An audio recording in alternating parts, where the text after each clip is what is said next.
नमस्कार दोस्तों। आशा करता हूँ आप लोग अच्छे होंगे, स्वस्थ होंगे, मस्त होंगे। चलिए आज आपको बताते हैं अर्थशास्त्र की शाखाएं। अर्थशास्त्र की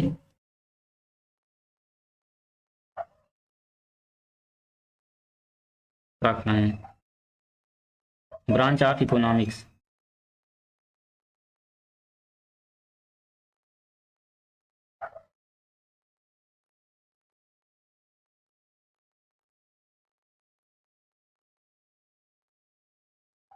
ब्रांच ऑफ इकोनॉमिक्स, अर्थशास्त्र की शाखाएं। देखिए दोस्तों, देखा जाए तो अर्थशास्त्र की दो शाखाएं हैं। एक तो समष्टि अर्थशास्त्र, एक व्यष्टि अर्थशास्त्र। व्यष्टि अर्थशास्त्र को दो व्यष्टि व्यष्टि अर्थशास्त्र व्यष्टि अर्थशास्त्र मतलब माइक्रो इकोनॉमिक्स।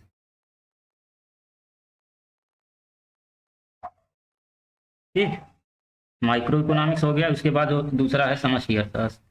ये पहला हो गया व्यष्टि अर्थशास्त्र, दूसरा है समष्टि अर्थशास्त्र।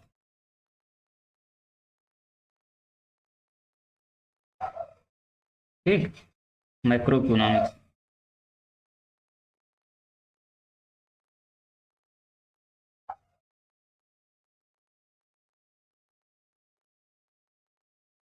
माइक्रो इकोनॉमिक्स, मैक्रो इकोनॉमिक्स, व्यष्टि अर्थशास्त्र, समष्टि अर्थशास्त्र। अब सवाल ये उठता है व्यष्टि अर्थशास्त्र किसे कहते हैं। व्यष्टि अर्थशास्त्र मतलब इकाई के रूप में आर्थिक गतिविधियों का जिसमें अध्ययन किया जाता है उसे व्यष्टि अर्थशास्त्र कहते हैं। कहने का मतलब इकाई के रूप में, इकाई के रूप में आर्थिक गतिविधियों का अध्ययन किया जाता है। ठीक,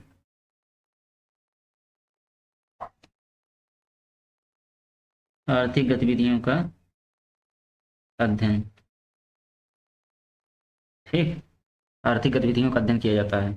इसमें क्या होता है, इसमें समग्र आर्थिक गतिविधियों का अध्ययन किया जाता है। इसमें ध्यान दीजिएगा, इसमें इकाई के रूप में व्यष्टि अर्थशास्त्र में इसमें समग्र है। ठीक,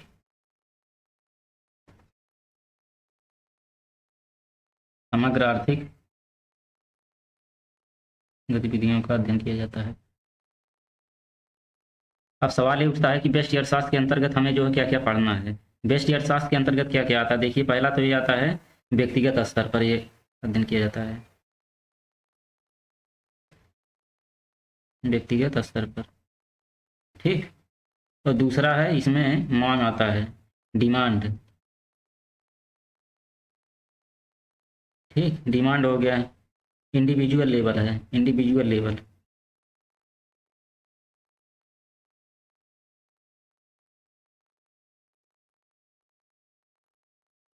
ठीक, इंडिविजुअल लेवल डिमांड हो गया। देखिए वो पहला हो गया व्यक्तिगत स्तर पर, इंडिविजुअल लेवल पर। उसके बाद डिमांड हो गया। इसमें तीसरा है व्यक्तिगत आय। ठीक,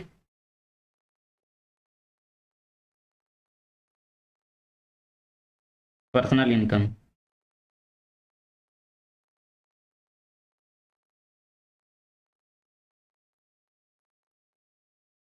पर्सनल इनकम।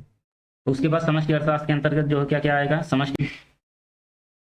देखिए बाबू, अब समष्टि अर्थशास्त्र के अंतर्गत जो क्या क्या आएगा, समष्टि अर्थशास्त्र के अंतर्गत पहला आएगा सामूहिक स्तर पर अध्ययन करते हैं। सामूहिक स्तर पर,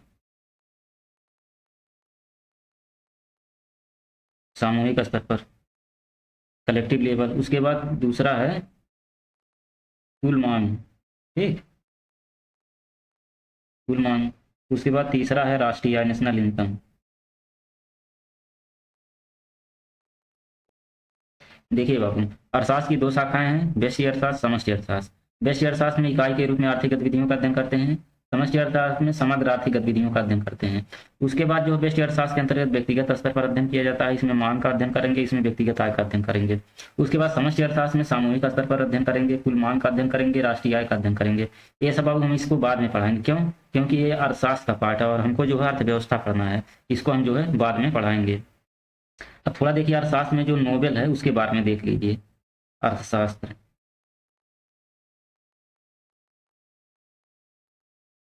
ठीक, अर्थशास्त्र का नोबेल, यही देख लीजिए इतना। देखिए इसमें जो अर्थशास्त्र में जो नोबेल पुरस्कार दिया जाता है, अल्फ्रेड नोबेल की स्मृति में दिया जाता है। ठीक, अल्फ्रेड नोबेल की स्मृति में, अल्फ्रेड नोबेल की स्मृति में एक पुरस्कार दिया जाता है, अर्थशास्त्र का नोबेल। ठीक, और इस पुरस्कार की स्थापना जो है, इस पुरस्कार की स्थापना जो है 1968 ईस्वी में हुआ था। और प्रथम बार किसको मिला?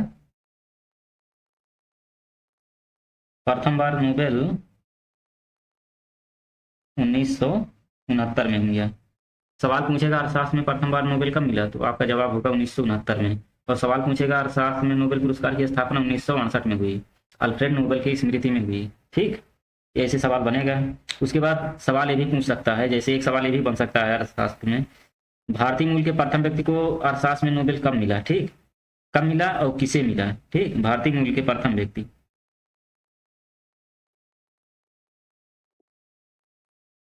भारतीय मूल के प्रथम व्यक्ति जिनका नाम था अमर्त्य सेन। ठीक,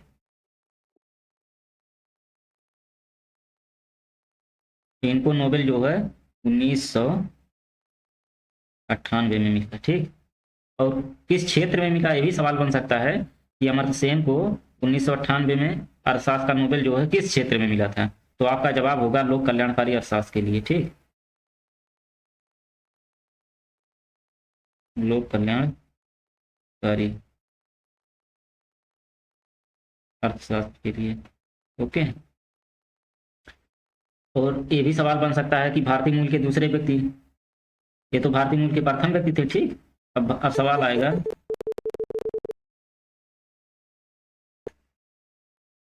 भारतीय मूल के दूसरे व्यक्ति नोबेल पाने वाले कौन थे? अभिजीत बनर्जी। ठीक, तो आपका जवाब होगा अभिजीत बनर्जी। ठीक, भारतीय मूल के प्रथम व्यक्ति अमर्त्य सेन 1998 में इनको जो है नोबेल पुरस्कार मिला। किस क्षेत्र में मिला है? लोक कल्याणकारी अर्थशास्त्र के लिए दिया गया था इन्हें, अमर्त्य सेन को। उसके बाद भारतीय मूल के दूसरे व्यक्ति नोबेल पुरस्कार पाने वाले अभिजीत बनर्जी थे, अर्थशास्त्र के क्षेत्र में। ये तो अर्थशास्त्र की हो गई। अब चलिए देखते हैं अर्थशास्त्र के प्रमुख घटक। ठीक, जैसे व्यष्टि अर्थशास्त्र हो गया, समष्टि अर्थशास्त्र हो गया, तो देखेंगे व्यष्टि अर्थशास्त्र के प्रमुख घटक। चलिए देखते हैं।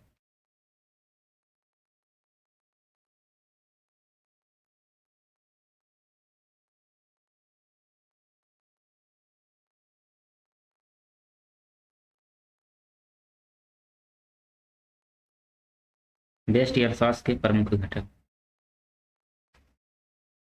इसमें देखिए जो है 3 घटक आएंगे। पहला जो होगा उपभोक्ता व्यवहार सिद्धांत, पहला जो है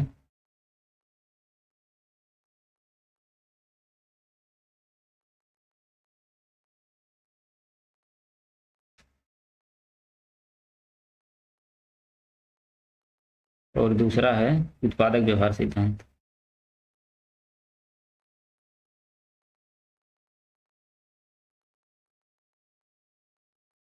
और तीसरा है कीमत सिद्धांत।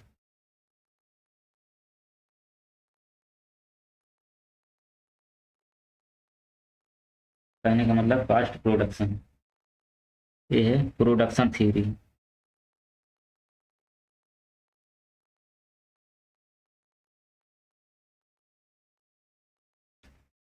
और ये consumer behaviour theory, consumer behaviour theory, production theory और ये कॉस्ट प्रोडक्शन। चलिए एक एक करके देखते हैं। जैसे कोई आपसे पूछ लिया उपभोक्ता व्यवहार सिद्धांत क्या है, तो आप क्या जवाब देंगे? ये आप व्यष्टि अर्थशास्त्र के प्रमुख घटक हैं, इसमें पहला ही है उपभोक्ता व्यवहार सिद्धांत। कोई किसी ने पूछ लिया उपभोक्ता व्यवहार सिद्धांत क्या है या किसे कहते हैं, तो आपका जवाब क्या होगा? इसको चलिए पहले थोड़ा समझा देते हैं। मान लीजिए ए नाम का कोई व्यक्ति है। ठीक है, ए नाम का व्यक्ति है। चलिए ए नाम का व्यक्ति हो गया, कमाता कितना है? कमाई उसका 1000 है। ठीक, 1000 रुपये है।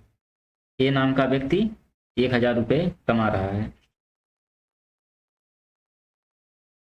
अब उसका जो है इच्छा क्या है?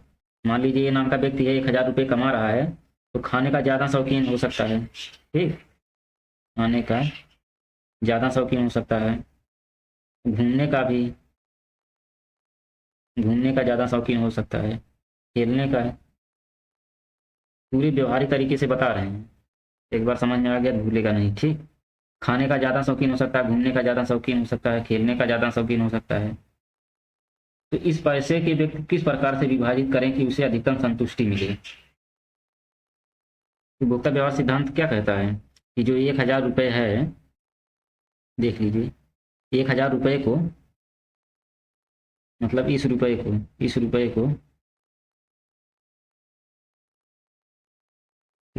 को व्यक्ति किस प्रकार विभाजित करे कि उसे अधिकतम संतुष्टि मिले।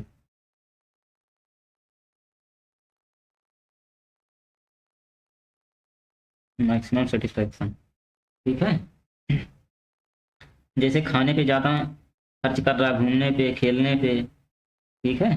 तो 1,000 रुपये को वह किस प्रकार से घूमने, खाने, खेलने पे खर्चा करे उसे ज़्यादा से ज़्यादा संतुष्टि मिले, यही क्या है, उपभोक्ता व्यवहार सिद्धांत है। इसी को हम उपभोक्ता व्यवहार सिद्धांत कहते हैं। कहने का मतलब ये है कि एक उपभोक्ता अपनी आय को, ठीक, एक उपभोक्ता अपनी आय को या एक व्यक्ति अपनी आय को, 1,000 रुपये है, उस आय को विभिन्न घटकों में, पहला घटक, दूसरा घटक, तीसरा घटक, उसकी जितनी इच्छाएं हैं उतने घटकों में किस प्रकार आवंटित करें कि अधिकतम ज़्यादा से ज़्यादा जो है संतुष्टि मिले, ज़्यादा से ज़्यादा मैक्सिमम सेटिस्फैक्शन मिले, ठीक। चलिए अब दूसरा देखते हैं, उत्पादक व्यवहार सिद्धांत। दूसरा, ये तो पहला हो गया उपभोक्ता व्यवहार सिद्धांत, दूसरा है उत्पादक व्यवहार सिद्धांत। इसके अंतर्गत क्या अध्ययन किया जाता है, इसी का उल्टा है। मान लीजिए इसमें ए नाम का व्यक्ति था, मान लीजिए इसमें बी नाम का व्यक्ति है, ठीक। बी नाम का व्यक्ति है कोई, चलिए बी नाम के महोदय हो गए हैं। अब ये बी नाम का व्यक्ति जो है क्या बनाता है, चलिए देखते हैं। बी नाम का व्यक्ति साबुन बनाता है, ठीक। बी नाम का व्यक्ति साबुन बनाता है। अब यह साबुन जो है कितने साबुन बनाए, इसके अंतर्गत ये अध्ययन किया जाएगा, कितने साबुन बनाए, ठीक, कितने साबुन बनाए और किस प्रकार बनाए, किस किस प्रकार बनाए और कितना उत्पादन करें,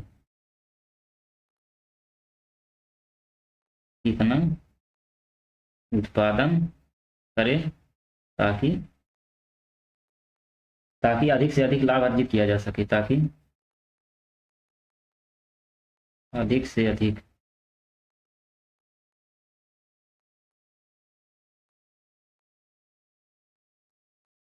अर्जित किया जा सके, ठीक। ये बी नाम का कोई व्यक्ति है, वह क्या बनाता है, साबुन, साबुन का उत्पादन करता है, लेकिन उत्पादन तो करता है लेकिन कितना साबुन बनाए और किस प्रकार से साबुन बनाए और कितना उत्पादन करे ताकि उसे अधिक से अधिक लाभ अर्जित किया जा सके, ठीक। इसका मतलब समझ रहे हैं कि एक उत्पादक मतलब यह विचार करता है कि किस प्रकार वस्तु का उत्पादन करना है, कितना करना है ताकि अधिक से अधिक उसे लाभ अर्जित किया जा सके। इसके अंतर्गत जो है उपभोक्ता। तीसरा है कॉस्ट प्रोडक्शन, कीमत सिद्धांत।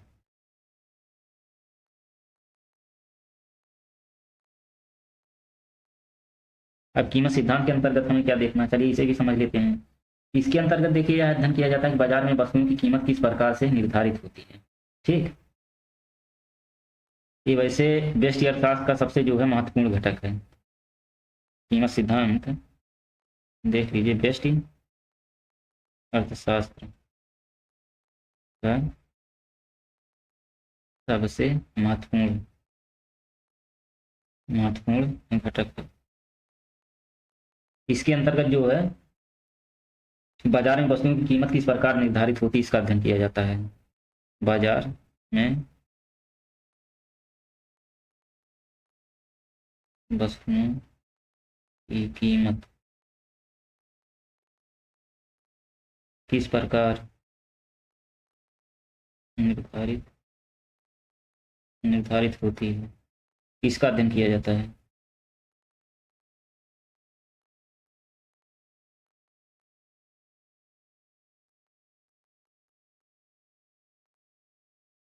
ठीक, मतलब कीमत किस प्रकार निर्धारित होती है मार्केट में, क्या कीमत सिद्धांत के अंतर्गत अध्ययन किया जाता है। ये तो हो गया बाबू व्यष्टि अर्थशास्त्र के प्रमुख घटक। ठीक, अब इसके बाद चलिए आपको बताते हैं समष्टि अर्थशास्त्र के प्रमुख घटक। ये व्यष्टि अर्थशास्त्र के प्रमुख घटक जो उपभोक्ता व्यवहार सिद्धांत मतलब कंज्यूमर बिहेवियर थ्योरी, उसके बाद हो गया उत्पादक व्यवहार सिद्धांत। उत्पादक व्यवहार सिद्धांत मतलब प्रोडक्शन थ्योरी हो गया। उसके बाद जो है प्राइस प्रोडक्शन मतलब कीमत सिद्धांत हो गया। ये तो तीनों अच्छे से समझ में आ गया होगा। अब चलिए इसके बाद बताते हैं समष्टि अर्थशास्त्र के प्रमुख घटक कौन कौन से हैं। चलिए,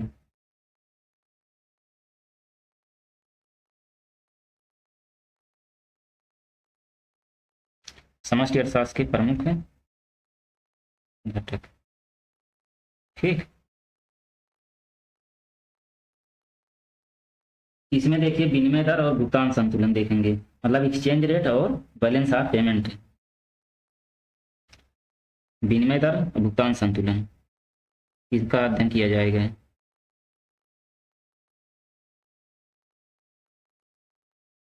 समष्टि अर्थशास्त्र के प्रमुख घटक में बाबू पहला पॉइंट है विनिमय दर और भुगतान संतुलन, मतलब एक्सचेंज रेट और बैलेंस ऑफ पेमेंट।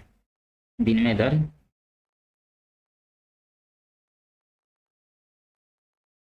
और भुगतान संतुलन। ठीक, और दूसरा है मुद्रा आपूर्ति एवं साख सृजन।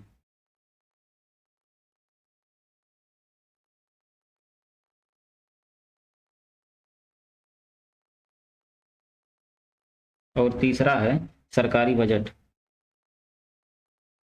सरकारी बजट।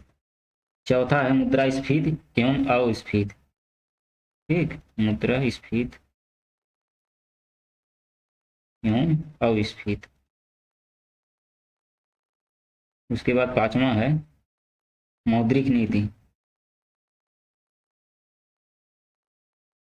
उसके बाद छठा है राजकोषीय नीति।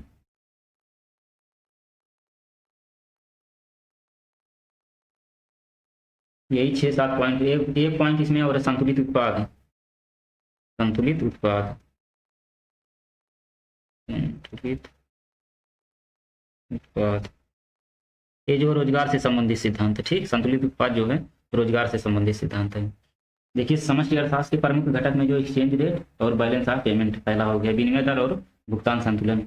उसके बाद दूसरा है money supply and credit correction, ये जो है मुद्रा आपूर्ति और साख सृजन हो गया। उसके बाद तीसरा है सरकारी बजट, मतलब गवर्नमेंट बजट, सरकारी बजट हो गया। उसके बाद चौथा है मुद्रास्फीति, कहने का मतलब इन्फ्लेशन एंड डिफ्लेशन, मतलब स्फीति और अस्फीति। उसके बाद पांचवा है मॉनेटरी पॉलिसी, मतलब मौद्रिक नीति। उसके बाद छठा है राजकोषीय नीति। उसके बाद है सातवां संतुलित उत्पाद, जो कि जो है रोजगार से संबंधित इसमें सिद्धांत दिया जाएगा। ये सब जो है समष्टि अर्थशास्त्र के प्रमुख घटक हैं, इनको जो है समष्टि अर्थशास्त्र के अंतर्गत पढ़ना है। अब आपके एग्जाम में सवाल पूछेगा कि समष्टि अर्थशास्त्र के प्रमुख घटक हैं, उसमें से जो है एक सरकारी बजट दे देगा और 3 विकल्प ऐसे दे देगा जो इसमें से नहीं होगा। तो उसमें से आपको बताना होगा कि समष्टि अर्थशास्त्र के प्रमुख घटक कौन है। तो आपका आंसर होगा कि सरकारी बजट। यहाँ से बहुत सारे सवाल बन जाते हैं छोटे छोटे एग्जाम में। जैसे व्यष्टि अर्थशास्त्र के अंतर्गत पूछ लिया कि उपभोक्ता व्यवहार सिद्धांत किसके अंतर्गत आता है, व्यष्टि अर्थशास्त्र सिद्धांत के प्रमुख घटक हैं या समष्टि अर्थशास्त्र के प्रमुख घटक हैं, या जो उत्पादक व्यवहार सिद्धांत व्यष्टि अर्थशास्त्र का घटक है या समष्टि अर्थशास्त्र का घटक है। तो ऐसे सवाल बन जाते हैं, जो कि व्यष्टि अर्थशास्त्र के जो प्रमुख घटक है उसको हमने पीछे पढ़ा दिया है, या जो समष्टि अर्थशास्त्र के प्रमुख घटक हैं, ये जो 7 पॉइंट है सातों जो है समष्टि अर्थशास्त्र के प्रमुख घटक हैं। इन्हें जो है अच्छे से रिवाइज कर लीजिएगा, सवाल यहाँ से बन जाते हैं। जैसे पूछ लिया मौद्रिक नीति व्यष्टि अर्थशास्त्र के प्रमुख घटक हैं या समष्टि अर्थशास्त्र के प्रमुख घटक हैं, तो आपका जवाब होगा कि यह समष्टि अर्थशास्त्र के प्रमुख घटक हैं। राजकोषीय नीति, सरकारी बजट, विनिमय दर और भुगतान संतुलन समष्टि अर्थशास्त्र के प्रमुख घटक हैं या व्यष्टि अर्थशास्त्र के प्रमुख घटक हैं। तो यहाँ से आपको जॉइंट अर्थव्यवस्था के प्रकार, टाइप्स ऑफ इकोनॉमी। ठीक है, आगे चलिए बताते हैं अर्थव्यवस्था। अर्थव्यवस्था के प्रकार, एक टाइप्स ऑफ इकोनॉमिक्स।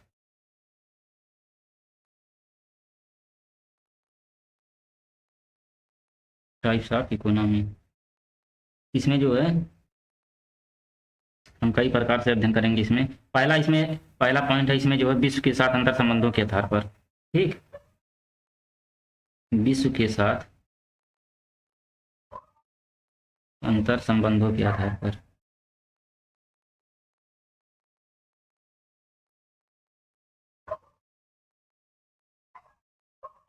इसमें जो है 2 तरह की जो अर्थव्यवस्था आएगी, एक आएगा जो बंद अर्थव्यवस्था, ठीक। उसके बाद दूसरा आएगा खुली अर्थव्यवस्था। इसको आगे भी डिटेल से चर्चा करेंगे।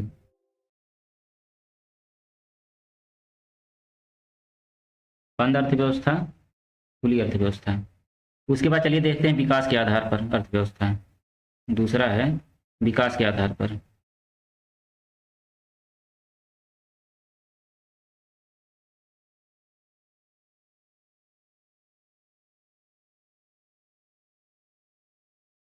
देखिए बाबू, विकास के आधार पर अर्थव्यवस्था तीन तरह की होती है, मतलब इस प्रकार तीन प्रकार की अर्थव्यवस्थाएं हैं। इसमें पहला है विकसित अर्थव्यवस्था,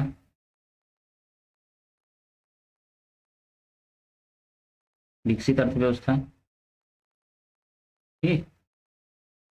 और दूसरा है विकासशील और अल्प विकसित। दूसरा विकासशील,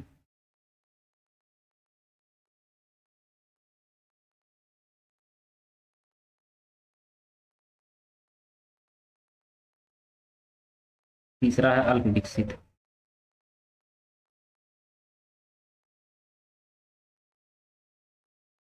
अल्प विकसित अर्थव्यवस्था। विश्व बैंक के अनुसार अर्थव्यवस्था, विश्व बैंक के अनुसार,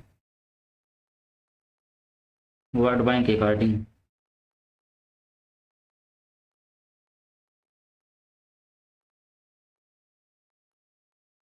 इसमें जो तीन तरह के होते, पहला तो आएगा लो इनकम वाले, मतलब निम्न आय वाली अर्थव्यवस्था, निम्न आय। दूसरा है मध्यम इनकम,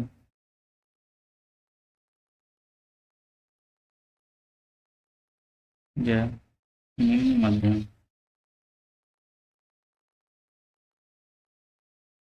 उसके बाद तीसरा है उच्च आय वाली।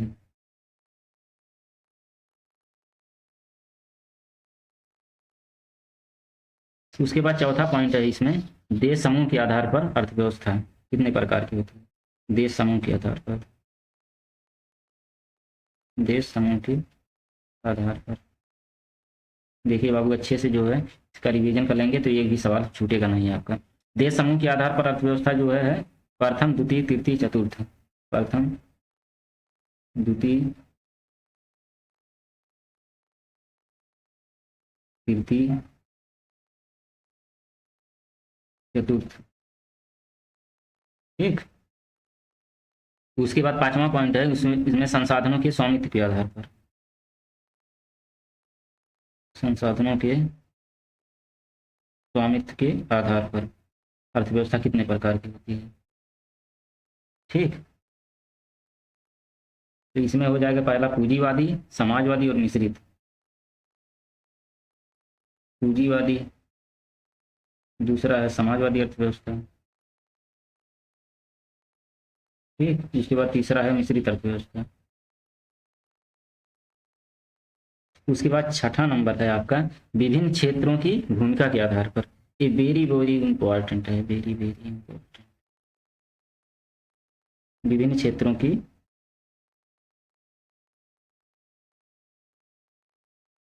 विभिन्न क्षेत्रों की भूमिका के आधार पर, ठीक। विभिन्न क्षेत्रों की भूमिका के आधार पर अर्थव्यवस्था जो है तीन तरह की, एक तो है कृषि आधारित, दूसरा है उद्योग आधारित, और तीसरा है सेवा सर्विस। उसके बाद सातवां नंबर है नियोजन के आधार पर भारत की अर्थव्यवस्था, ठीक। नियोजन के आधार पर, नियोजन के आधार पर बाबू दो दो तरह की अर्थव्यवस्था है। पहला योजनाबद्ध ढंग से, योजनाबद्ध। दूसरा है गैर योजनाबद्ध।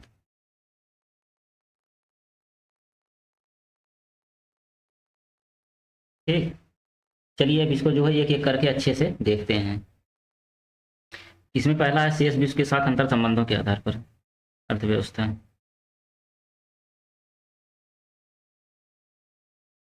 शेष विश्व के साथ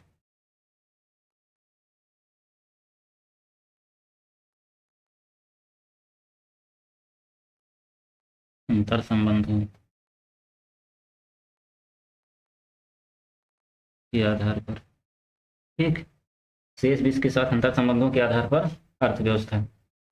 देखिए, यह देखा जाए तो दो तरह की अर्थव्यवस्था होती है, पीछे हमने बताया है। एक तो होता है खुली अर्थव्यवस्था, ओपन इकोनॉमी,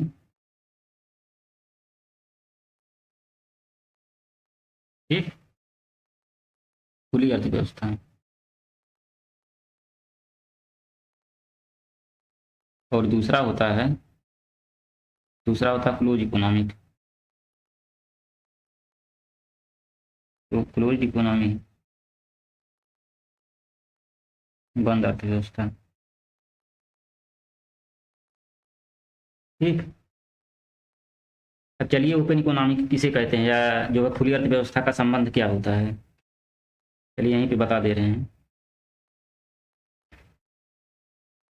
खुली अर्थव्यवस्था का मतलब देखिए होता है शेष विश्व के साथ जो आर्थिक संबंध होता है, ठीक, शेष विश्व के साथ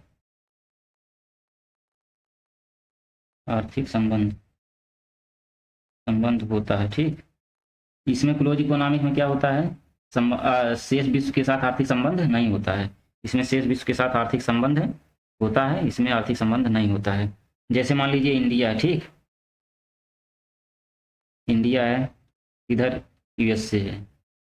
तो इंडिया जो है यूएसए को निर्यात करेगा, एक्सपोर्ट करेगा, ठीक। इधर जो है आयात करेगा, इंपोर्ट।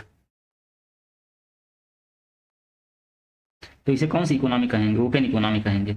मान लीजिए भारत जो है यूएसए को, अमेरिका को कुछ निर्यात कर रहा है, तो भारत उसके बदले जो है उससे कुछ आयात, मतलब कुछ मंगा भी रहा है, तो एक्सपोर्ट और इंपोर्ट हो गया, मतलब निर्यात और आयात हो गया। तो इसे कौन सी अर्थव्यवस्था बोलेंगे, इसे जो है ओपन इकोनॉमी बोलेंगे। लेकिन इसमें क्या होता है, क्लोज इकोनॉमिक में जो है किसी भी प्रकार से आर्थिक संबंध नहीं होता है। मान लीजिए ये देश है, ठीक,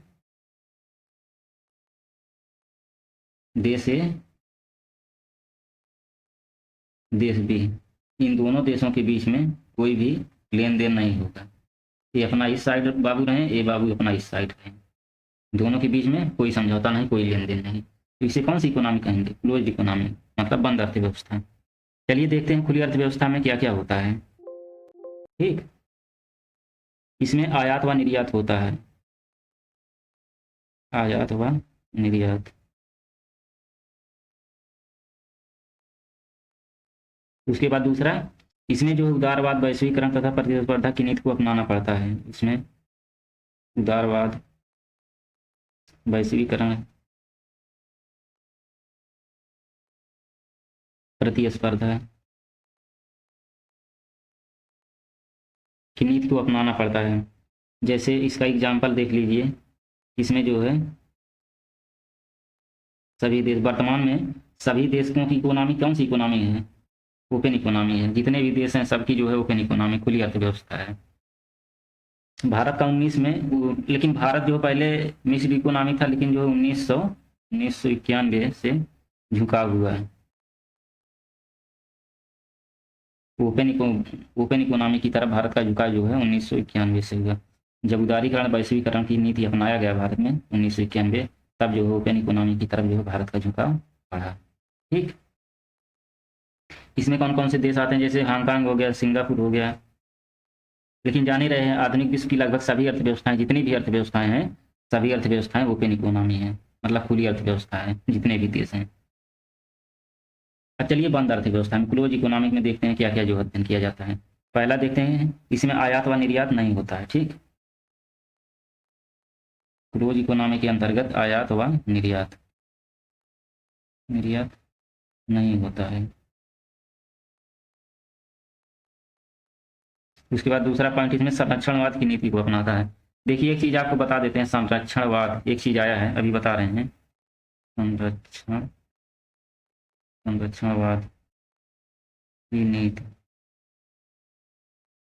को अपनाता है। अब देखिए संरक्षणवाद एक शब्द आया है, इसको मतलब बहुत से लोग होंगे जो कि समझ रहे होंगे संरक्षणवाद क्या है, लेकिन बहुत से लोग ऐसे भी होंगे जो जिनको नहीं पता होगा कि संरक्षणवाद क्या है। चलिए इसको बता देते हैं अच्छे से। जैसे अमेरिका है, ठीक है, एग्जाम्पल के तौर पे मैं बताऊंगा ताकि अच्छे से समझ में आ जाए। जैसे, ठीक, जैसे अमेरिका जो है अमेरिका अपनी कंपनी को, मान लीजिए अमेरिका है या अपनी कंपनी को, ठीक, या अपनी कंपनी को बढ़ावा दे रहा है, बढ़ावा दे रहा है, और अपने देश के लोगों को रोजगार दे रहा है, ठीक, और अपने या अपने ही देश के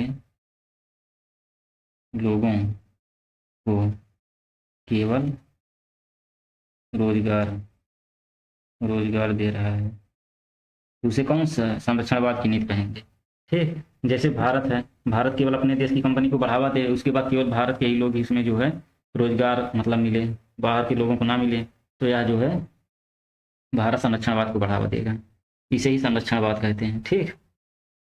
अच्छा पॉइंट था, समझ में आ गया होगा सबको। चलिए उसके बाद जो है तीसरा पॉइंट देखते हैं, इसमें तीसरा पॉइंट क्या है।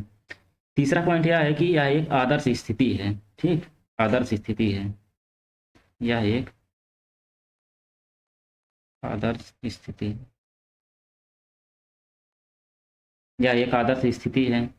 उसके बाद जो है एक देश के पास सभी आवश्यक संसाधन होना चाहिए, क्यों, क्योंकि यह बंद अर्थव्यवस्था है। बंद अर्थव्यवस्था की सबसे बड़ी जो है खासियतें होनी चाहिए कि एक देश के पास सभी आवश्यक संसाधन होने चाहिए, ठीक। यह एक आदर्श स्थिति है, क्यों, क्योंकि एक देश के पास सभी आवश्यक संसाधन होने चाहिए, तभी वह जो है क्लोज इकोनॉमिक बन सकता है, जो कि यह संभव नहीं है आज के समय में। हर देश के पास हर संसाधन, हर वस्तुएं, हर चीज जो है उपलब्ध नहीं है, इसीलिए उसको जो है आवश्यकता के अनुसार जो है निर्यात आयात करना पड़ता है, ठीक। इसका सबसे बड़ा एग्जाम्पल है उत्तर कोरिया, उत्तर कोरिया, ठीक। चलिए चलिए अब इसके बाद पढ़ाते हैं संसाधन के स्वामित्व के आधार पर जो है कितने प्रकार की होती है अर्थव्यवस्था, मतलब संसाधन के स्वामित्व के आधार पर अर्थव्यवस्था कितने प्रकार की होती है, इसके आधार पर अर्थव्यवस्था के प्रकार, ठीक। संसाधनों के स्वामित्व के आधार पर अर्थव्यवस्था कितने प्रकार की होती है। अब इसमें जो है तीन प्रकार की होती है, एक तो जो है कैपिटल इकोनॉमी, एक तो सोशलिस्ट इकोनॉमी, एक जो है होती है मिक्स्ड इकोनॉमी, मतलब पूंजीवादी अर्थव्यवस्था, समाजवादी अर्थव्यवस्था और मिश्रित अर्थव्यवस्था। चलिए इसको बताते हैं। पहला जो है इसमें जो है पूंजीवादी अर्थव्यवस्था क्या है और समाजवादी अर्थव्यवस्था क्या है, उसके बाद जो है मिश्रित अर्थव्यवस्था क्या है। चलिए पहले बताते हैं समाजवादी अर्थव्यवस्था। इसमें तीन पॉइंट है, तीन पॉइंट अगर अच्छे से समझ में आ गया तो सब कुछ समझ में आ जाएगा। चलिए देखते हैं, पहला है संसाधनों के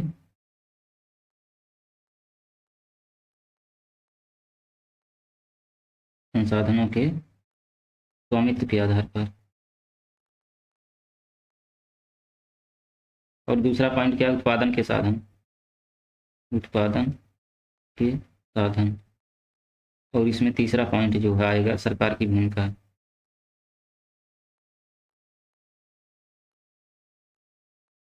ठीक। अब इन तीनों संसाधनों पर अगर सरकार की मतलब भागीदारी ज़्यादा है तो समाजवादी अर्थव्यवस्था कहलाएगी। अब संसाधनों के स्वामित्व पर जो है नियंत्रण,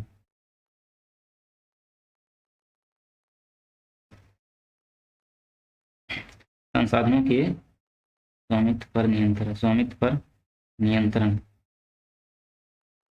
ठीक, सरकार के पास है।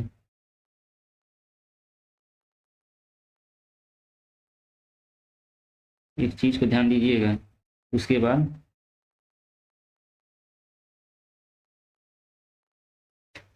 मान लीजिए उत्पादन के साधन पर नियंत्रण सरकार का है, उत्पादन के साधन पर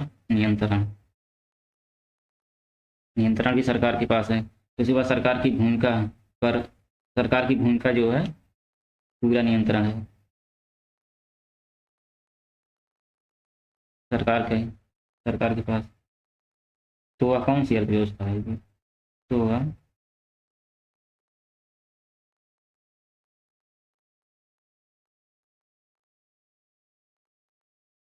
ठीक,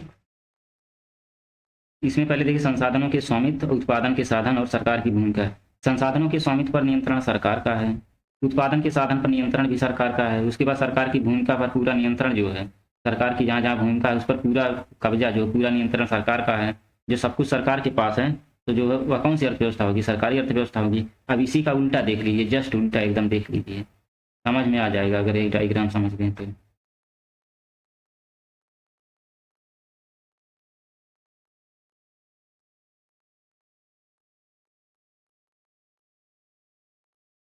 अब देखिए, संसाधनों के स्वामित्व पर नियंत्रण जो है निजी लोग के पास है, उत्पादन के साधन पर नियंत्रण जो है निजी लोग के पास है, और इसमें सरकार की भूमिका जो है कम है। ठीक, सरकार की भूमिका कम है, तो वह कौन सी जो अर्थव्यवस्था हो जाएगी? तो वह निजी या पूंजीवादी, पूंजीवादी अर्थव्यवस्था होगी। ठीक, देखिए डायग्राम एक बार बाबू समझ गए, कोई दिक्कत नहीं होगी। कहीं भी जो है कोई भी पूछ ले या समझाने के लिए कहे तो एक बार उसको भी अच्छे से समझा देंगे, दोबारा भूलेगा नहीं। डायग्राम से देखिए, ये देखिए संसाधन, रुकिए दूसरा कलर ले लेते हैं। संसाधन है, संसाधनों का स्वामित्व है, संसाधनों के स्वामित्व पर नियंत्रण जो है सरकार का है। उसके बाद उत्पादन के साधन पर भी नियंत्रण जो है सरकार का है। उसके बाद सरकार की भूमिका पर भी पूरा नियंत्रण, मतलब जहाँ जहाँ जो चीज़ है उस पर जो है पूरा नियंत्रण जो है सरकार का है। तो जब सब कुछ सरकार के पास है तो वह कौन सी जो अर्थव्यवस्था होगी? सरकारी अर्थव्यवस्था होगी। इसी का जस्ट उल्टा देख लीजिए। ठीक, इसी का जस्ट उल्टा, मतलब संसाधनों के स्वामित्व जो है पर नियंत्रण निजी लोगों का है। ठीक, उसके बाद उत्पादन के साधन पर नियंत्रण जो है निजी लोगों के पास है। सरकार की भूमिका कम है एकदम, इस पर सरकार की भूमिका एकदम कम है, तो वह कौन सी अर्थव्यवस्था होगी? पूंजीवादी अर्थव्यवस्था होगी। जाहिर सी सिंपल सी बात है, एकदम सिंपल फंडा है।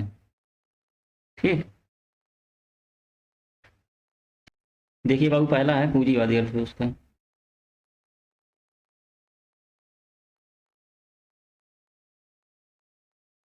ठीक, इसमें जो है हस्तक्षेप की नीति, जो मांग व आपूर्ति का निजी स्वामित्व होता है, मतलब संसाधनों का स्वामित्व निजी व्यक्तियों के पास होता है। ठीक,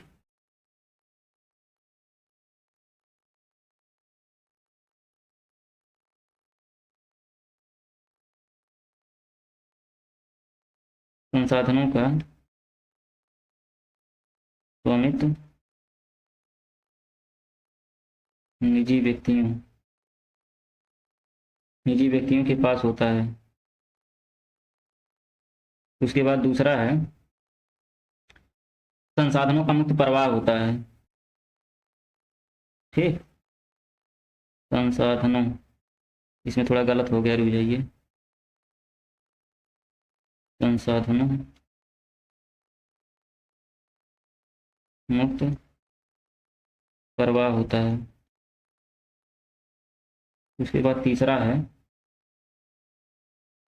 उत्पादन के साधनों, उत्पादन के विवरण,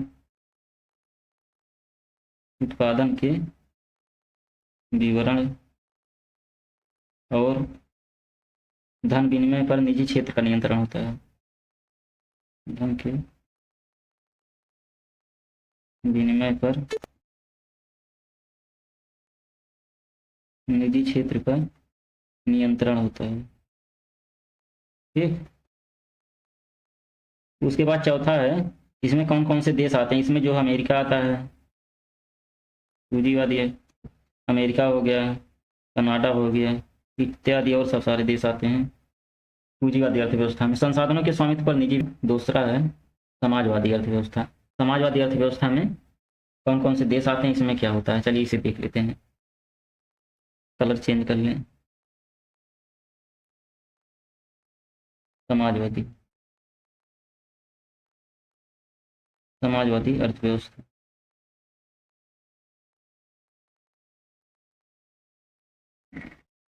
इसमें पहला पॉइंट है समाजवादी अर्थव्यवस्था में सरकारी हस्तक्षेप का स्वामित्व होता, मतलब सरकार का नियंत्रण है।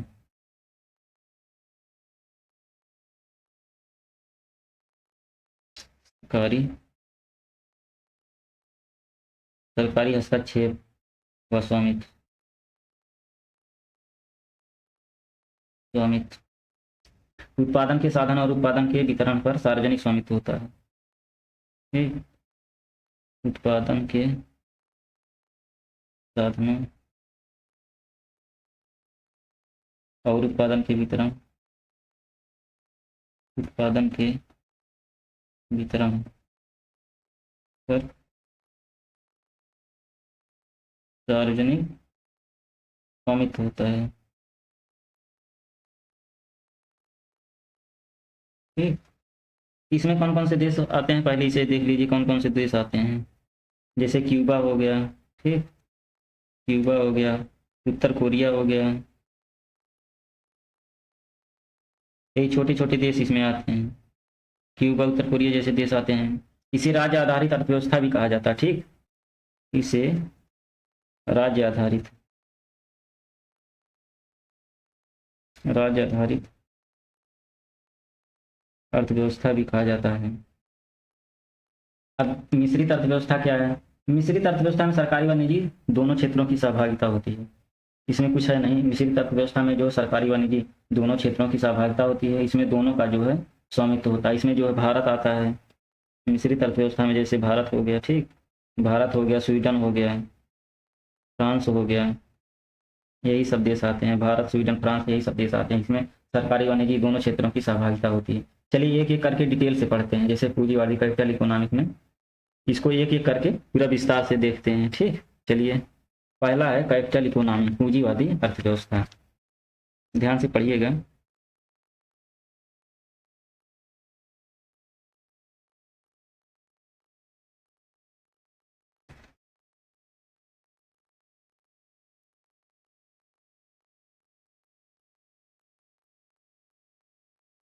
कैपिटल इकोनॉमिक,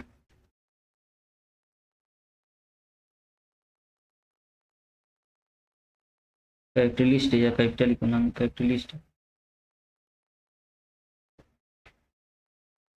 अब देखिए पूंजीवादी अर्थव्यवस्था जो है इसके प्रस्तुतकर्ता कौन है, मतलब पूंजीवादी अर्थव्यवस्था का सिद्धांत जो किसने दिया था। ठीक, पहला पॉइंट है प्रस्तुतकर्ता।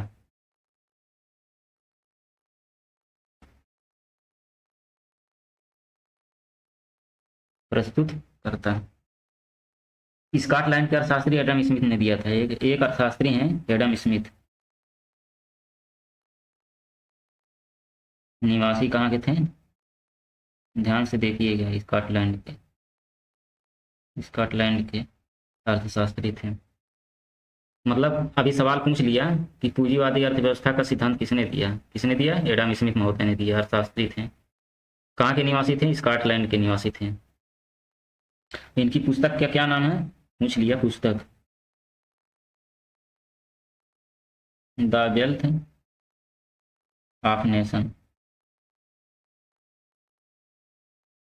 इनकी पुस्तक द वेल्थ ऑफ नेशन है। और सवाल ये पूछ लिया द वेल्थ ऑफ नेशन पुस्तक जो एडम स्मिथ की है यह किस सन में जो प्रकाशित हुई, तो 1776 में द वेल्थ ऑफ नेशन अपनी पुस्तक। इसके जनक कौन से हैं, अर्थव्यवस्था के जनक कहा जाता है इन्हें। कहने का मतलब अर्थव्यवस्था के जनक हैं कौन, एडम स्मिथ महोदय। एडम स्मिथ अर्थव्यवस्था की जनक है। इन्होंने एक सिद्धांत दिया, बहुत ही महत्वपूर्ण सिद्धांत है, उसका नाम है उस सिद्धांत का अहस्तक्षेप का सिद्धांत। ठीक,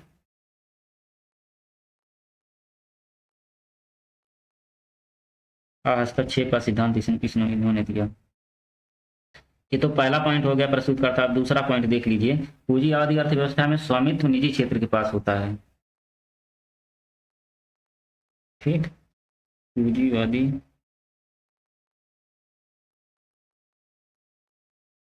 पूंजीवादी अर्थव्यवस्था में स्वामित्व स्वामित्व निजी क्षेत्र के पास होता है।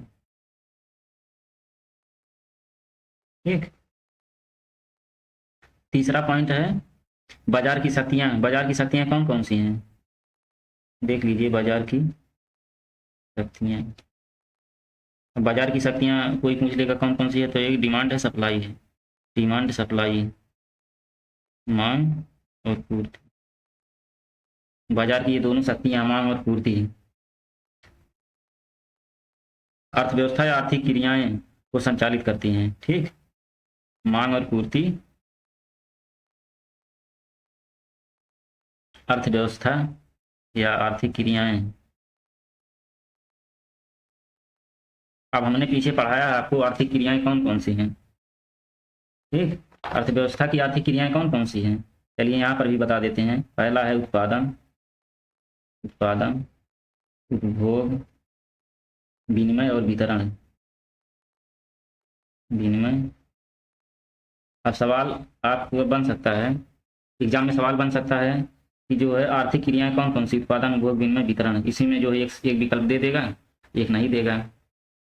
तो आपको जो है याद रखना, उत्पादन होगा, उपभोग हो गया, वितरण हो गया, विनिमय हो गया, ये जो है अर्थव्यवस्था की आर्थिक क्रियाएं हैं। इन्हीं को जो है आर्थिक क्रियाओं को संचालित करती है।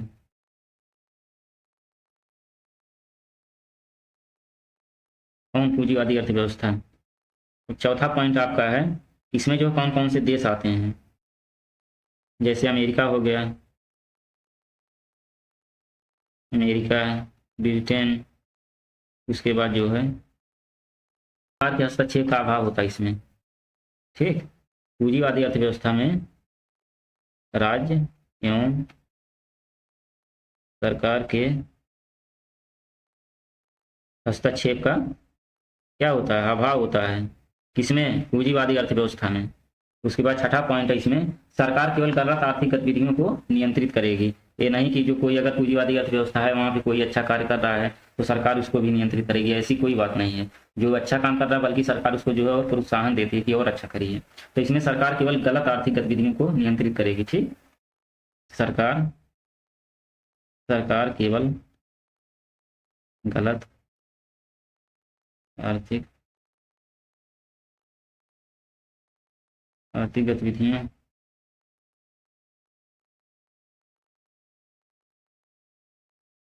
को नियंत्रित करेगी।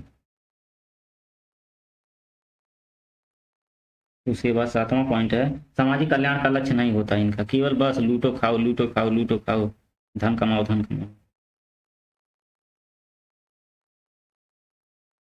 सामाजिक कल्याण का लक्ष्य नहीं होता है।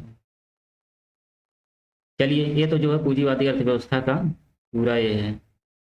जैसे आपके एग्जाम में मेंस लिखने के लिए आ रहा है तो आप जो है बड़े आराम से जो इसमें जो 100 वर्ड लिख सकते हैं आराम से। जितना हमने आपको समझाया है कैपिटल इकोनॉमिक में, पूंजीवादी अर्थव्यवस्था में जितना हमने समझाया है 100-200 शब्द बड़े आराम से लिख सकते हैं, अच्छे से, कोई दिक्कत नहीं होगा आपको। चलिए अब इसकी विशेषता बता देते हैं। ठीक, पूंजीवादी अर्थव्यवस्था की जो है विशेषता क्या है इसे बता देते हैं।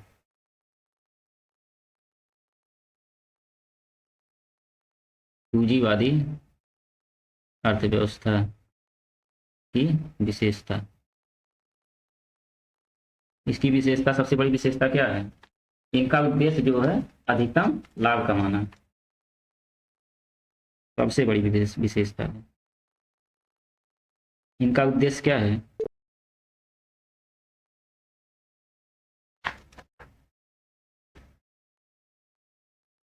अधिकतम लाभ कमाना। ठीक, तो दूसरी विशेषता आर्थिक स्वतंत्रता होती है, मतलब सरकार का कोई नियंत्रण और हस्तक्षेप नहीं होता है, कंपनी चाहे जितना दाम तय करके बेच सकती है, मतलब आर्थिक स्वतंत्रता होती है, मतलब खुली आजादी है। आर्थिक स्वतंत्रता मतलब कोई कंपनी है वो अपने प्रोडक्ट को मन चाहे दाम पे अपना बेच सकती है, जितना मन कहे उतना। कस्टमर का मन कहेगा लेगा, नहीं तो मन कहेगा लाभ मार के उधर कर देगा, ना लेगा। उसके बाद इसमें जो है तीसरा पॉइंट है, उपभोक्ता के पास जो विकल्प बहुत होते हैं। ठीक, तीसरा पॉइंट है, उपभोक्ता के पास विकल्प है बहुत होते हैं।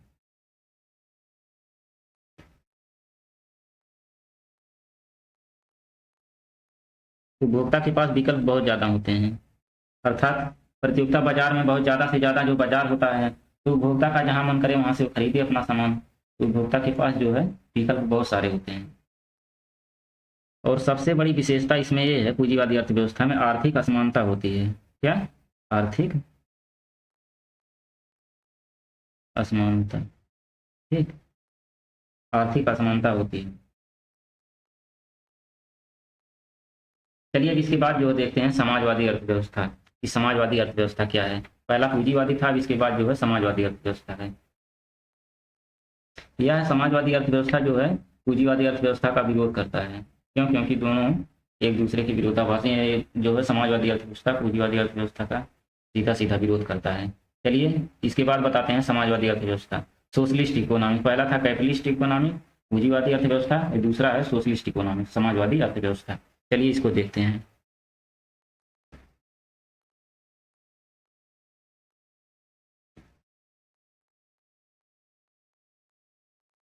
समाजवादी व्यवस्था।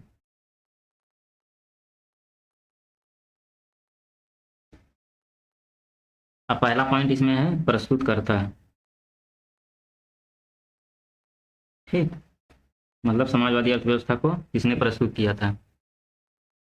प्रस्तुतकर्ता इसके हैं कार्ल मार्क्स। ठीक, इनकी पुस्तक का नाम एक है दास कैपिटल। पीछे हमने पढ़ाया है कि इनकी पुस्तक का क्या नाम है। समाजवादी अर्थव्यवस्था के प्रस्तुतकर्ता कौन से हैं, कौन से अर्थशास्त्री हैं? तो कार्ल मार्क्स। सवाल छोटे छोटे एग्जामों में यहाँ सबसे बहुत आता है कि समाजवादी अर्थव्यवस्था के प्रस्तुतकर्ता कौन से हैं? Karl Marx. वे कहाँ के थे, निवासी कहाँ के थे? बोलिए। समाजवादी अर्थव्यवस्था के प्रस्तुतकर्ता कार्ल मार्क्स निवासी जर्मन के थे, ये जर्मनी के थे। कार्ल मार्क्स जर्मन दार्शनिक थे। दूसरा इसमें पुस्तक देख लीजिए, इनकी पुस्तक का क्या नाम है? Das Kapital. ठीक, इनकी पुस्तक का नाम है दास कैपिटल। तो यह किस सन में प्रकाशित हुआ? 1867। ये दूसरा पॉइंट। उसके बाद तीसरा पॉइंट देखिए, इनका प्रयोग जो है किन किन देशों में हुआ है। समाजवादी अर्थव्यवस्था जो है इसका प्रयोग किन किन देशों में हुआ है? प्रयोग पहले तो यूएसएसआर, सोवियत पूर्व सोवियत संघ रूस, या सोवियत सोवियत संघ में इसका प्रभाव देखा गया 1917 के आसपास। उसके बाद चीन में भी है, 1949 में देखा गया। ठीक, इसका प्रयोग समाजवादी अर्थव्यवस्था का प्रयोग सोवियत संघ में किया गया। चीन भी समाजवादी अर्थव्यवस्था का प्रयोग किया, लेकिन कब? 1949 में। लेकिन वर्तमान में क्या पूंजीवादी अर्थव्यवस्था बन गया है? वर्तमान में पूंजीवादी अर्थव्यवस्था बन गया चीन, लेकिन पहले 1949 में समाजवादी अर्थव्यवस्था था। चलिए इसके बाद देखते हैं आगे। इसमें इस अर्थव्यवस्था में दूसरा पॉइंट है, ये प्रस्तुतकर्ता हो गया। इसमें जो है दूसरा पॉइंट देखते हैं, उत्पादन के साधनों पर सरकार का स्वामित्व होता है। समाजवादी अर्थव्यवस्था में उत्पादन के साधनों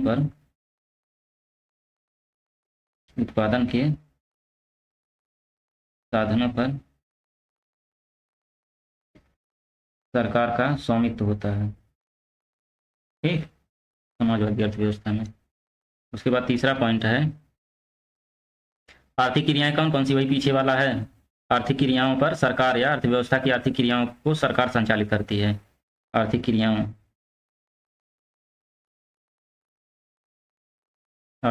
में क्या क्या आएगा? जैसे प्रोडक्शन हो गया,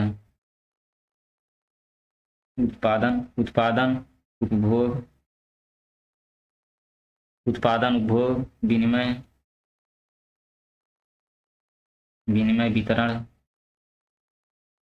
ठीक, इन सब जो है सरकार संचालित करती है।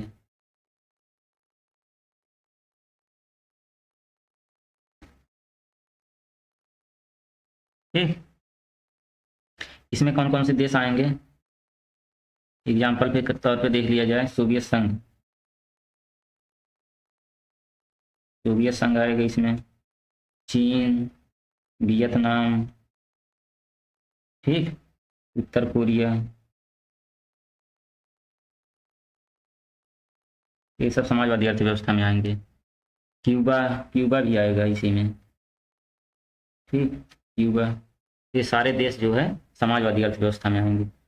चलिए जिस तरह से हमने पूंजीवादी अर्थव्यवस्था की विशेषता को देखा था, वैसे चलिए समाजवादी अर्थव्यवस्था की विशेषता को देख लेते हैं। यहीं देख लेते हैं इसमें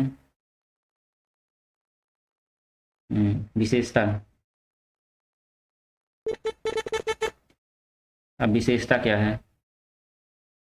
उद्देश्य जो है, सबसे बड़ा इसका उद्देश्य जो है जन कल्याण करना। जन कल्याण अधिक मात्रा में।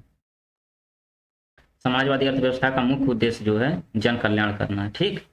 उसके बाद बाजार प्रतिस्पर्धा का अभाव होता है, मतलब ज़्यादा मार्केट नहीं होता, सरकार ने जो रेट फिक्स कर दिया वह सबको देना है, कहने का मतलब प्रतिस्पर्धा कम होती है। बाजार प्रतिस्पर्धा का अभाव दूसरा पॉइंट है, बाजार प्रतिस्पर्धा का अभाव, ठीक। उसके बाद तीसरा पॉइंट देख लीजिए, इसमें केंद्रीय आर्थिक नियोजन होता है। केंद्रीय सरकार के पास होता है सब कुछ, केंद्रीय सरकार ही योजना बनाएगी वही लागू करेगी, केंद्रीय आर्थिक नियोजन होता है। उसके बाद चौथा पॉइंट है बाजार कीमत के स्थान पर प्रशासकीय कीमतें, मतलब बाजार नहीं कीमत तय करेगी, इसमें जो है प्रशासन कीमत तय करेगा। इसमें जो है आर्थिक समानता होती है,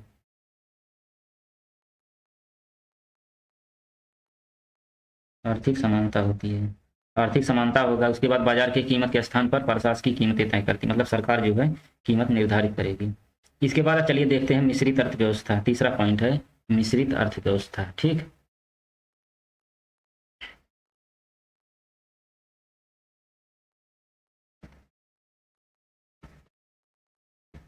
मिश्रित अर्थव्यवस्था, मिश्रित बनाना,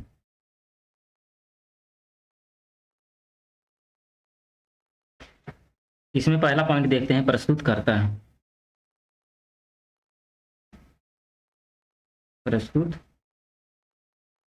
करता। मिश्रित अर्थव्यवस्था को किसने दिया? जॉन मेनार्ड कीन्स, मतलब जेएम कीन्स, इनका जो पूरा नाम है जॉन मेनार्ड कीन्स।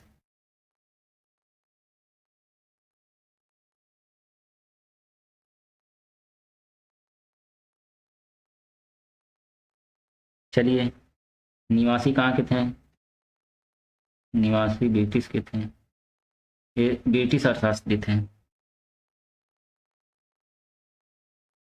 ब्रिटिश अर्थशास्त्री जॉन मेनार्ड कीन्स थे। इनकी सबसे बड़ी पुस्तक जो है जनरल थ्योरी मानी जाती है, general theory, the general theory of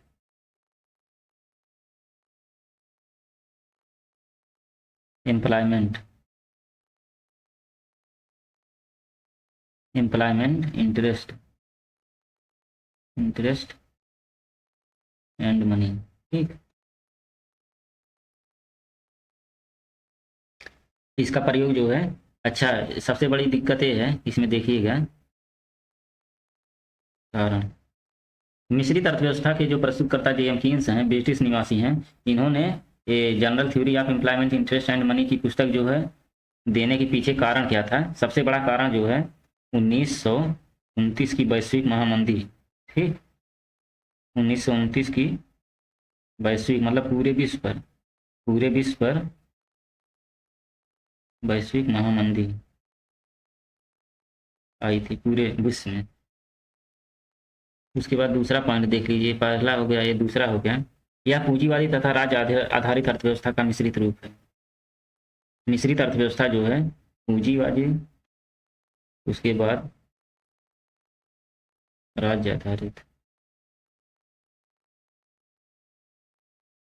दोनों का मिश्रण है, अर्थव्यवस्था का मिश्रण है, ठीक। कहने का मतलब पूंजीवादी और राज्य आधारित, कहने का राज्य आधारित का मतलब समझ रहे हैं, समाजवादी अर्थव्यवस्था, समझ जाइए इतना, समाजवादी अर्थव्यवस्था, पूंजीवादी अर्थव्यवस्था, समाजवादी अर्थव्यवस्था का ये मिश्रण है, मिश्रित अर्थव्यवस्था। अच्छा एग्जाम्पल देख लीजिए इसके बाद, इसमें क्या कौन कौन से देश आएंगे? भारत जैसे देश आएंगे, भारत हो गया, मलेशिया हो गया,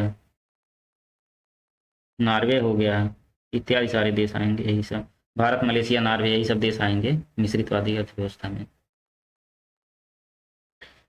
चलिए इसमें देखते हैं भारत के संदर्भ में, भारत के संदर्भ में मिश्रितवादी अर्थव्यवस्था या मिश्रित अर्थव्यवस्था क्या है। इसमें देखिए भारत मिश्रित अर्थव्यवस्था क्यों अपनाया। इसमें पहले देखिए 18वीं सदी में, 18वीं सदी का काल जो है अंग्रेजों का काल था, ठीक, अंग्रेजों का काल। समझ समझ लीजिए एक बार ध्यान से, अच्छे से समझ में आ जाएगा। भारत जो है 18वीं सदी में भारत जो है अंग्रेजों का काल था। आज भी अंग्रेज आए हैं, ठीक है, लेकिन जो है वो फिजिकली नहीं आए, डिजिटली आए हैं। मतलब ये देखिए, यूट्यूब के माध्यम से आए हैं, फेसबुक के माध्यम से आए हैं, इंस्टाग्राम के माध्यम से आए हैं, और गूगल के माध्यम से आए हैं, व्हाट्सएप के माध्यम से आए हैं, ठीक, व्हाट्सएप के माध्यम से आए हैं। अंग्रेज आज भी आए हैं, लेकिन जो है डिजिटली आए हैं, फिजिकली नहीं। YouTube, Facebook, Instagram, Google, WhatsApp, ये सब कौन सी है? जितनी भी कंपनियां हैं, भारत की कोई नहीं है। तो 18वीं सदी में उसी तरह से अंग्रेजों का काल था भारत में, और उसी समय जो है अंग्रेजों ने इतना लूटा भारत को कि भारत की अर्थव्यवस्था क्या हो गई, चरमराने। ठीक, भारत की अर्थव्यवस्था चरमराने लगी। जब चरमराने लगी,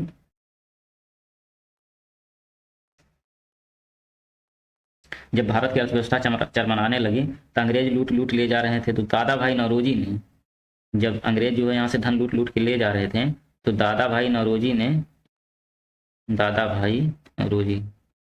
नौरोजी ने धन निष्कासन का सिद्धांत दिया। धन निष्कासन का सिद्धांत, यह सवाल पूछता है, धन निष्कासन का सिद्धांत किस अर्थशास्त्री ने दिया? किसने दिया? दादा भाई नौरोजी ने। उसके बाद जो है चरमराने लगी। उसके बाद देश के बड़े बड़े दिग्गज नेताओं ने जो है लड़ाइयाँ लड़ी। लड़ाइयाँ लड़के जो है देश को क्या कराया? आज़ाद कराया। जब देश आज़ाद हुआ, तो उसके बाद क्या हुआ?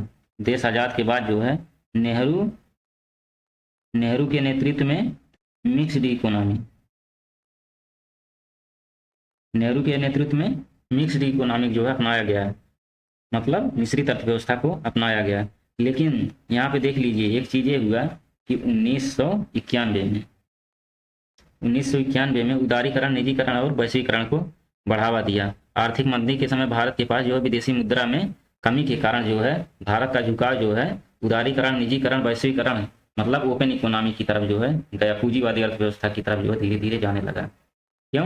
क्योंकि जो है आर्थिक मंदी के समय भारत के पास जो है विदेशी मुद्रा में कमी आ गई। इसीलिए जो है भारत को ओपन इकोनॉमी का सहारा लेना पड़ा, पूरी अर्थव्यवस्था। लेकिन इसके पहले जो है मिक्स्ड इकोनॉमी के समय जब नेहरू ने जो है इसे अपनाया, तो उस समय जो है समाजवाद की तरफ आ गए। नेहरू जो है समाजवाद की तरफ आ गए। क्यों? क्योंकि नेहरू जो है यूएसएसआर से, देख लीजिए, मिक्स इकोनॉमी मतलब भारत का झुकाव जो है, झुकाव झुकाव समाजवाद की तरफ था, समाजवाद की तरफ था। क्योंकि क्योंकि नेहरू नेहरू जी जो है पूर्व सोवियत संघ यूएसएसआर, पूर्व सोवियत संघ से प्रभावित थे। ठीक, क्योंकि नेहरू जो है यूएसएसआर से प्रभावित थे। क्यों? क्योंकि उन्होंने यूएसएसआर में देखा है कि जो है सरकार के द्वारा बड़े बड़े उद्योग लगाए गए हैं। उन्होंने जो है वहाँ पे देखा कि सरकार के द्वारा बड़े बड़े उद्योग लगाए गए हैं, उद्योग लगाए गए हैं। तो नेहरू ने भी सोचा कि हम लोग जो है मिक्स इकोनॉमी अपनाएंगे, सब कुछ हमारे हाथ में रहेगा, जैसा चाहेंगे वैसा करेंगे अपना। तो इन्होंने जो है मिक्स इकोनॉमी अपनाया और समाजवाद की तरफ इनका झुकाव था। समाजवाद की तरफ झुकाव इसलिए था क्योंकि उस समय जो है नेहरू जी यूएसएसआर गए, सोवियत संघ रूस गए, वहाँ पे जो देखा तो वहाँ से वो प्रभावित हुई, क्योंकि वहाँ की जो सरकार थी, सरकार के द्वारा बहुत बड़े बड़े उद्योग धंधे स्थापित किए गए थे, इसलिए वो वहाँ से प्रभावित हैं। इसी चीज़ को भारत में जो है लागू करने का प्रयास किया, और हम अमेरिकी चीज़ों को अपने और उन्होंने कहा कि हम अधिकतम चीज़ों अपने हाथ में रखेंगे। चलिए देख लेते हैं मिश्रित अर्थव्यवस्था की विशेषता। ठीक, विशेषता, मिश्रित अर्थव्यवस्था की विशेषता है, सबसे बड़ी विशेषता जो है जन कल्याण, और दूसरी सबसे बड़ी विशेषता है कल्याणकारी राज्य की स्थापना करना।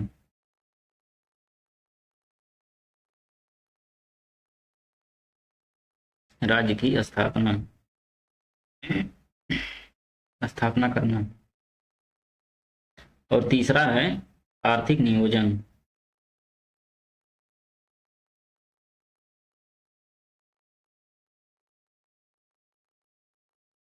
ठीक। चौथा है सामाजिक न्याय। सामाजिक न्याय, सबको जो है न्याय मिलना चाहिए।